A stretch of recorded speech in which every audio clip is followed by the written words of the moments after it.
Ride the ego balloon. It all starts with you being a child. Even if you had a bad childhood, you still had it really good. People took care of you. They fed you, clothed you, gave you hugs, and put your awful drawings in the refrigerator with unrestrained praise. But nature can't allow you to remain a child forever. It needs to stir the pot. It wants you to get out, take chances, spread your seed, and do stuff. How does nature get you to leave childhood? It casts a spell on you, makes you an adolescent, and a little bit crazy. It takes you for a ride in the ego balloon. I'm not sure just how it happens, but something happens in the brain of an adolescent. All of a sudden you think you know better than your parents, your teachers, and anyone else who ever lived longer than you. You're idealistic. You're above practical concerns. You're attracted to risks.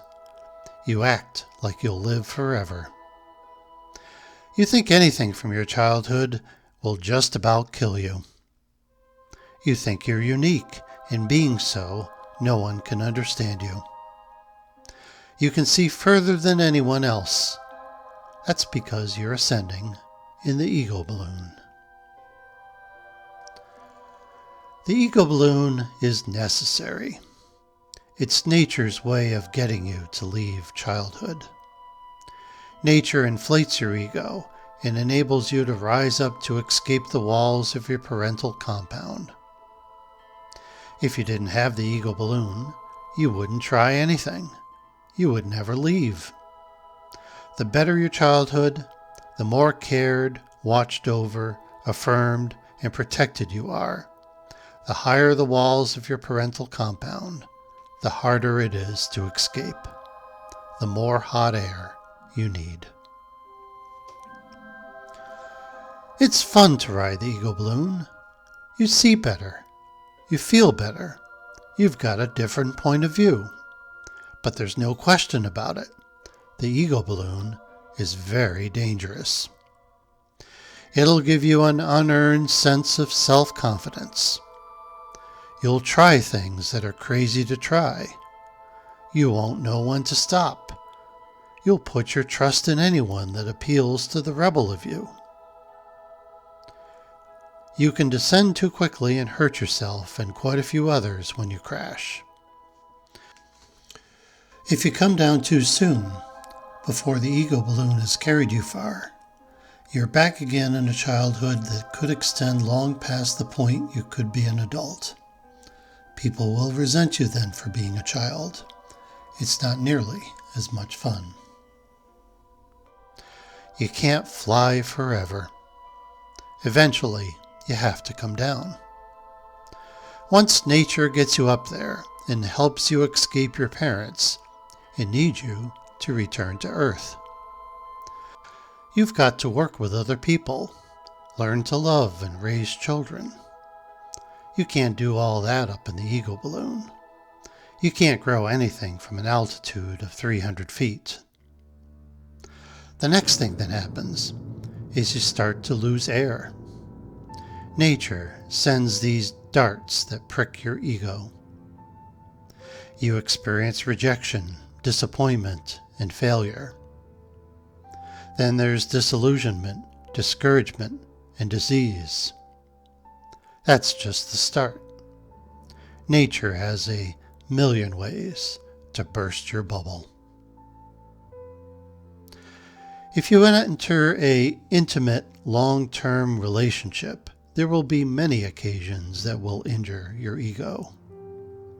If you have children to raise, then you'll experience the inflation of their ego balloons. If yours is not fully deflated by the time they reach adolescence, they'll finish the job. The inflation of their ego balloons coincides with the deflation of yours. If your ego starts to lose too much air, you'll try to patch it up.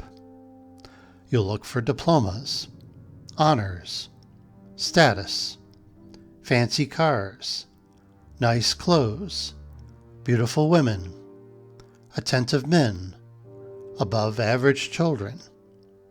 Anything you can slap on those holes to delay the deflation of your egos. You try to plug the hole with alcohol or drugs, some gambling, some shopping, some internet porn, anything that gives you the illusion that you're not crashing to the ground. Eventually, however, all the patches blow. If you manage to land the ego balloon rather than crash, you'll find that it's not so bad to be back to earth. You're more grounded, more humble, more realistic, and more zen. People like you better and say you're more approachable. If the ego balloon did its job, enabling you to leave your cushy, overprotected childhood home, emboldened you to take risks, and didn't crash you too violently, then you have something that needs your careful attention. You have a company to nurture, a trade to practice, disciples to mentor, a partner to love, or children to raise. These all require that you stay in close contact with people. So you see, the ego balloon can be a very good and necessary part of human development. The ego is a useful tool if you understand its uses and limitations. Even after you have returned to the ground, you can always take another ride on the ego balloon whenever you need a change. The ego balloon can make us crazy, but it's often a good crazy, a necessary madness, provided you can land the thing when it needs to come down.